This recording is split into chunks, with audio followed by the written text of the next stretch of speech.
Hello guys, कैसे हैं आप सभी लोग। आशा करता हूं आप सब लोग बहुत अच्छे होंगे। आज की इस वीडियो में काफी इंपॉर्टेंट टॉपिक मैं लेकर आया हूं। एसएससी जीडी 2022 में हमको आग लगानी है, सिलेक्शन को छीन कर लेकर आना है। लगा दो आग पानी में, लगा दो आग पानी में, जवानी उसे कहते हैं, जवानी उसे कहते हैं, छीन लो सिलेक्शन, कहानी उसे कहते हैं। तो हम अपने ऊपर कहानी तो लिखवा कर रहेंगे। तो आज से कमर कर लो, जोश ले आओ मेरे भाई। 2 महीने के अंदर सिलेक्शन लेना है और एसएससी जीडी वो रास्ता है जिससे आप बड़ी से बड़ी फोर्स को बड़ी ही आसानी से प्राप्त कर सकते हो, क्योंकि इसका एग्जाम का जो लेवल होता है वो उतना ज्यादा डिफिकल्ट नहीं होता है। बट ये डिपेंड करता है कि हमने अपनी तैयारी कैसे की है। तो तैयारी में जितनी दम लिखा दोगे ना तो निश्चित रूप से आप सिलेक्शन पा जाओगे। कि दुनिया में आप कहीं पर भी रहते हो और आप में सपने देखने की काबिलियत है तो निश्चित रूप से आप सपने को सफल बना सकते हो। उस सपने के पीछे होती है मेहनत और आपकी शिद्दत।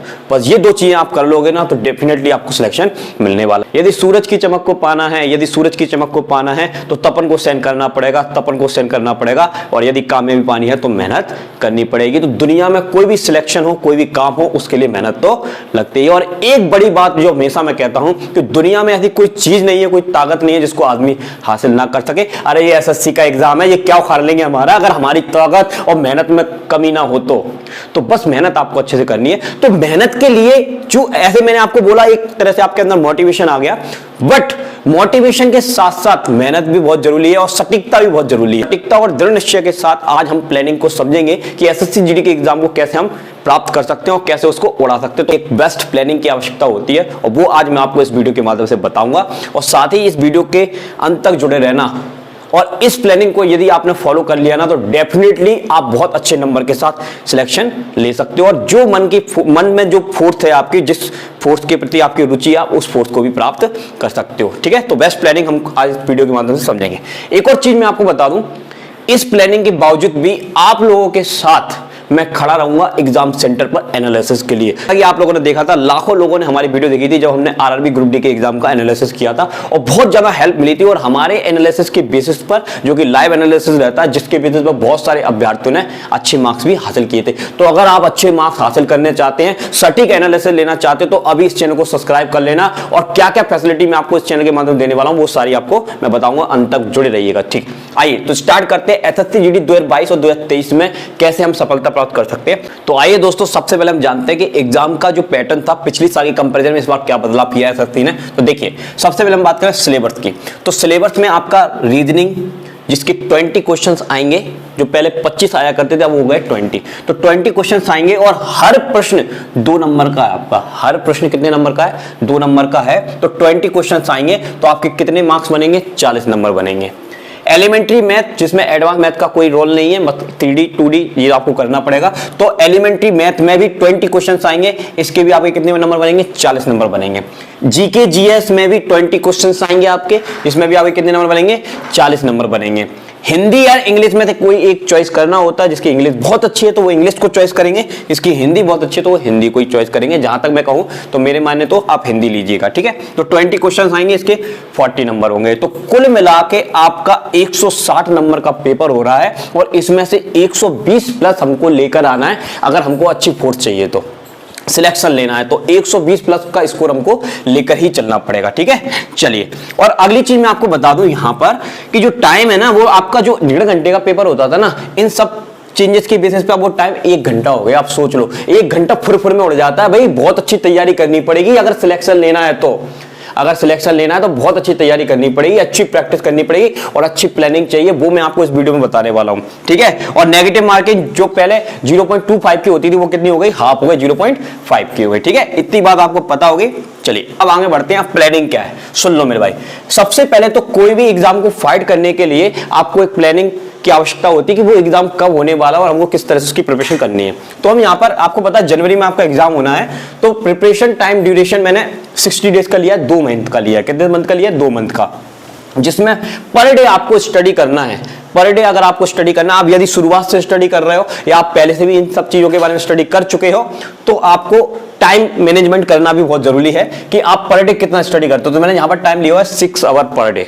तो अगर आप 6 आवर पर डे अपनी लाइफ का दे दोगे तो डेफिनेटली आप सिलेक्शन ले जाओगे, अगर आप सिलेक्शन लेना चाहते हो तो। सिलेक्शन मेरे भाई वही ले सकता है जो आज से तैयारी करेगा, आज से अपने नियम कानून बना के चलेगा, तभी आप सिलेक्शन ले पाओगे। तो आज ये वीडियो बना रहा हूं, इसको देखने के बाद आपको काम स्टार्ट करना है। ठीक है, अब देखो तो देखो मेरे भाई, तो प्रिपरेशन टाइम ड्यूरेशन आपको अपनी लाइफ का कितना देना है, 6 डे पर डे, ठीक है, 2 मंथ का टाइम पीरियड हम लेकर चल रहे हैं।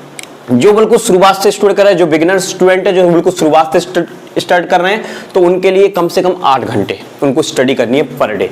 अब वो 8 घंटे आप कैसे मैनेज करोगे वो आपको देखना है।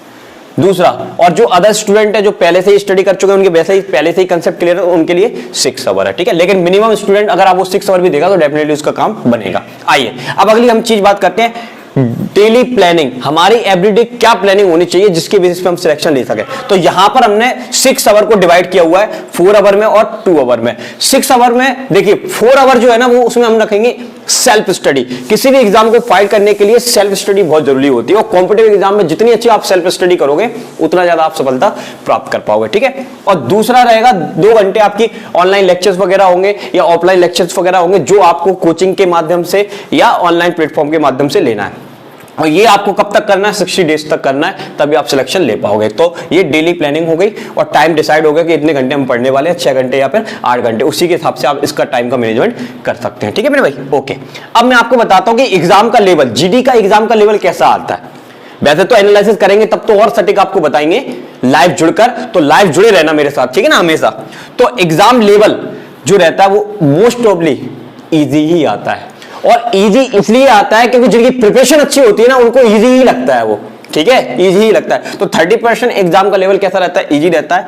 और अगर हम बात करें मॉडरेट कितना रहता है, 50%, और उसके बाद 20% क्या रहता है, टफ रहता है। तो जिनकी बहुत अच्छी प्रिपरेशन होती है, जिनकी कंसेप्चुअल टाइप क्वेश्चन अच्छे रहते हैं, कंसेप्ट अच्छे रहते हैं, तो वो डेफिनेटली इस पेपर को वो इजी ही मान के चलते हैं, ठीक है। तो एग्जाम का लेवल आपको इजी टू मॉडरेट या फिर मॉडरेट टू हार्ड मिलेगा, लेकिन इतना भी हार्ड नहीं होगा कि आप ना कर पाओ। तैयारी अच्छी है तो आप निश्चित रूप से कर जाओगे, ठीक है। चलिए अब मैं आपको बताता हूं अगली चीज, अगला स्टेप क्या है। तो 3 चीज हो गई, प्रिपरेशन टाइम ड्यूरेशन हो गया फिक्स कि कितने घंटे पढ़ना है, डेली प्लानिंग कर ली, सेल्फ स्टडी करना है, ऑनलाइन लेक्चर्स देखने या ऑफलाइन लेक्चर देखने, कब तक करने हैं, 60 डेज तक। अगली चीज आपको बता दी, एग्जाम का लेवल इजी में कितना रह सकता है, मॉडरेट में कितना रह सकता है, टफ में कितना रह सकता है, ठीक है। चलिए अब हम बात करते हैं कि सबसे ज्यादा हमको फोकस किस पार्ट पे करना है, किस टॉपिक्स पे करना है। तो याद रखना, ठीक है, जनरल अवेयरनेस। जनरल अवेयरनेस की बात करें तो जनरल अवेयरनेस में आपके बहुत सारे टॉपिक्स होते हैं, मतलब पार्ट्स होते हैं। इसमें करंट अफेयर भी आपका आ जाता है, ठीक है, स्टैटिक जीके भी आपका आ जाता है, और जनरल साइंस भी आपका आ जाता है। तो ये सारे टॉपिक को आपको अलग से पढ़ना है। करंट अफेयर के लिए आप कोई भी ऑनलाइन प्लेटफॉर्म चॉइस कर सकते हैं, जो टीचर रेगुलर आपको करंट अफेयर बता रहा है उसकी क्लासेस आप ले सकते हैं, उसके 7 से 8 प्रश्न आपको देखने को मिलेंगे, ठीक है। अगली चीज, स्टैटिक जीके को आप अलग से टॉपिक मानिए, और इसमें टॉपिक वाइज आपको स्टडी करना है। इसके भी कितने मिलेंगे आपको, 6 से 7 प्रश्न आपको देखने को मिलेंगे। और जनरल साइंस को भी आपको अलग से टॉपिक मानना पड़ेगा, और उसकी आपको अलग से सब्जेक्ट मान के स्टडी करनी पड़ेगी, जिसमें आपको तीनों सब्जेक्ट मिलेंगे, फिजिक्स, केमिस्ट्री, बायोलॉजी। तो फिजिक्स, केमिस्ट्री, बायोलॉजी के लिए स्वयं में यहां पर आपको 5 मिनट या 10 मिनट हर, अगर वो टॉपिक थोड़ा सा ज्यादा बड़ा होगा तो 10 मिनट की क्लास रहेगी, और छोटा टॉपिक होगा तो 5 मिनट की। तो पूरा बेसिक कंसेप्ट के साथ जितने भी एग्जाम में, एसएससी के एग्जाम में प्रीवियस ईयर क्वेश्चन, जितने भी एग्जाम में क्वेश्चन बन सकते हैं, वो सारे क्वेश्चन की वीडियो में आपको प्रोवाइड कराऊंगा। उसके लिए मैं पीडीएफ बना रहा हूं, और उस पीडीएफ में आपको बिल्कुल सिस्टमैटिक फॉर्म में मिल जाएंगी कि केमिस्ट्री के कौन कौन से टॉपिक इंपॉर्टेंट है जिनसे क्वेश्चन बन सकते हैं, बायोलॉजी के कौन कौन से टॉपिक इंपॉर्टेंट यहां से क्वेश्चन बनते हैं। तो सारी चीजें मैं आपको कराऊंगा। तो चैनल को अभी सब्सक्राइब कर लेना, और एनालिसिस सटीक मैं आपको दूंगा। वहां पर जाकर मैं हर एक बच्चे से पूछूंगा कि कौन से पोर्शन से किस क्वेश्चन आ रहे हैं, कहां से वेटेज ज्यादा आ रहा है, कहां से कम आ रहा है। जैसा कि आपने रेलवे के एग्जाम में देखा होगा, एमटीएस के एग्जाम में देखा होगा, बहुत चली थी हमारी वीडियो, बहुत लोगों ने देखा था मेरे को, ठीक है। चलिए तो ये सब हो गया, और इसके लिए मैं आपको करा रहा हूं। ओके, तो ये आपका क्या रहेगा, इस पर ज्यादा थ्रस्ट देना है, क्योंकि यही सभी बच्चों को क्या होता है, वीक होता है, ठीक है। मैथ रीजनिंग में दिक्कत नहीं है, ये स्ट्रॉन्ग कर लिए तो काम हो जाएगा। अब अगली चीज आती है हिंदी और इंग्लिश।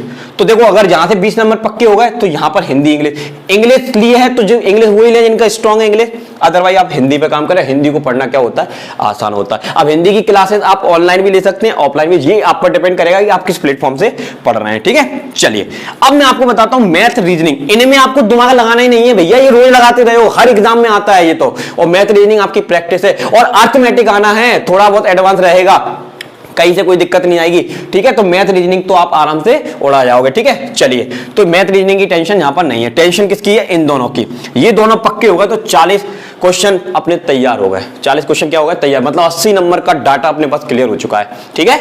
चलिए अब अगली चीज मैं आपको बताता हूं कि अब हम इन टॉपिक्स को तो पढ़ेंगे भाई। अब इन टॉपिक्स को हम किस तरह से पढ़ेंगे, कौन से टॉपिक को पहले पढ़ेंगे। तो मेरे भाई आपको क्या करना है, सिलेबस एनालिसिस करना है। अगर आप करंट अफेयर पढ़ रहा है, स्ट्रेटेजी के पढ़ रहा है या साइंस पढ़ रहा है, जो टॉपिक आपके वीक पॉइंट है, जो आपका वीक पॉइंट है, उसकी पहले आप एक लिस्ट बनाएंगे। साइंस की लिस्ट बनाएंगे, साइंस में फिजिक्स की लिस्ट बनाएंगे, बायोलॉजी की लिस्ट बनाएंगे, केमिस्ट्री की लिस्ट बनाएंगे, स्ट्रेटेजी के में जो टॉपिक्स आपको नहीं पता उसकी लिस्ट बनाएंगे, मैथमेटिक्स में जो टॉपिक आपको डिफिकल्ट लगते हैं उसकी। तो सबसे पहला काम, आप एक पन्ने पर एक लिस्ट बना लो, उस लिस्ट में अपने वो वाले टॉपिक्स मेंशन कर लो जो आपको आते नहीं है, बहुत डिफिकल्ट है। तो सबसे पहला काम सिलेबस एनालिसिस में क्या रहेगा, वीक टॉपिक्स पर आपको फोर्स देना है, सबसे ज्यादा वीक टॉपिक पढ़ना है। अब उन वीक टॉपिक को पढ़ने के लिए क्या मतलब, हमको नहीं आ रहा समझ में, हम कैसे पढ़े, तो गूगल है भाई, दुनिया की विशाल जानकारी है, क्या नहीं मिलेगा आपको, गूगल पर सर्च कर लो। गूगल में समझ में नहीं आ रहा, यूट्यूब पर सर्च कर लो, सारी चीजें आपको अवेलेबल है, बहुत अच्छे अच्छे टीचर यूट्यूब पे आपको पढ़ा रहे हैं, ठीक है, टेंशन नहीं लेनी है। अब स्टडी फॉर्मेट क्या होना चाहिए, तो स्टडी फॉर्मेट में सबसे पहले आपको क्या तैयार करना है, हर टॉपिक जो डिफिकल्ट से डिफिकल्ट है उसकी कंसेप्चुअल टाइप, कंसेप्चुअल पढ़ना है। जितने भी कंसेप्ट आप पढ़ोगे ना, जितना भी डेप्थ में आप पढ़ोगे, डेफिनेटली आपसे क्वेश्चन नहीं बचेगा। कई लोगों की आदत होती है इंपॉर्टेंट क्वेश्चन लगा लो, अरे प्रीवियस ईयर के पेपर लगाएंगे, पहले कंसेप्ट तो क्लियर कर ले मेरे भाई, कंसेप्ट बहुत इंपॉर्टेंट होता है। कंसेप्ट क्लियर नहीं होता, क्वेश्चन बदल के आ जाता है, बच्चा फंस जाता है, अरे अब कैसे करें।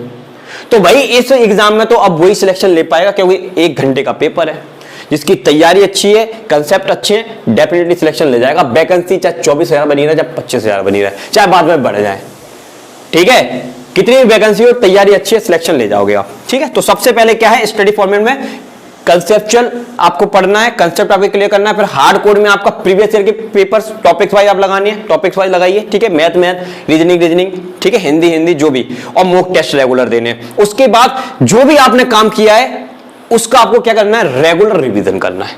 क्या करना है, रिवीजन। अब अगली चीज मैं बताता हूं, ये सब चीजें हो गई, टाइम ड्यूरेशन हो गया, डेली प्लानिंग हो गई, एग्जाम का लेवल हो गया, फोकस सेक्शन हो गया, अपना सिलेबस एनालिसिस हो गया, स्टडी फॉर्मेट हो गया, कैसे हमको पढ़ना है। अब अगली चीज आती है कि अब हमने अपने 6 घंटे को डिवाइड कर लिया, 2 आवर। अब वो टाइम, सबसे अच्छे टाइम की अगर हम बात करें तो मॉर्निंग में भी कई लोगों की आदत होती है, जस्ट मॉर्निंग में पढ़ने की आदत होती है, ठीक है। तो आप अपने हिसाब से सेट करिएगा, लेकिन मैं अपने हिसाब से बता दूं कि 10 बजे से 12 बजे तक, 10 बजे से 12 बजे तक जो मॉर्निंग का टाइम रहेगा आपका, उस टाइमिंग में आपको एक टाइम आपने कौन सा सेट किया, 10 बजे का, 10 से 2 घंटे पढ़ना है, ठीक है।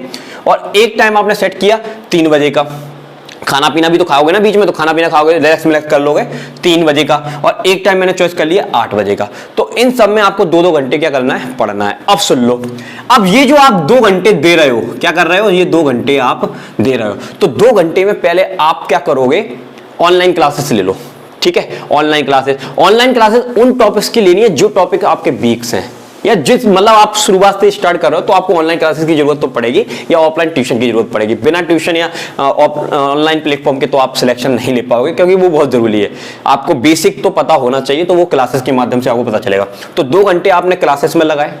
अब उसके बाद लेकिन एवरीडे आपको 2 ही सब्जेक्ट उठाना है, या तो आप मैथ रीजनिंग पे काम कर रहे हो तो आज मैथ रीजनिंग पढ़ लो, लेकिन कल आपको मैथ रीजनिंग नहीं, कोई दूसरे टॉपिक को लेना है, ठीक है। इस तरह से आपको पढ़ना है। तो 2 घंटे आपने क्या किया, क्लासेस देखी, 2 घंटे उनका आपने तैयारी किया, और अगले जो 2 घंटे रहेंगे उसमें आपने उसकी का क्या किया, रिवीजन किया। तो 2 घंटे क्लासेस में चले गए, 2 घंटे अपने तैयारी में चले गए, और 2 घंटे उसका रिवीजन में चले गए। तो ये एक दिन का हमारा क्या हो गया, कलेक्शन हो गया, ठीक है, जो भी टॉपिक्स आपने चॉइस किया है।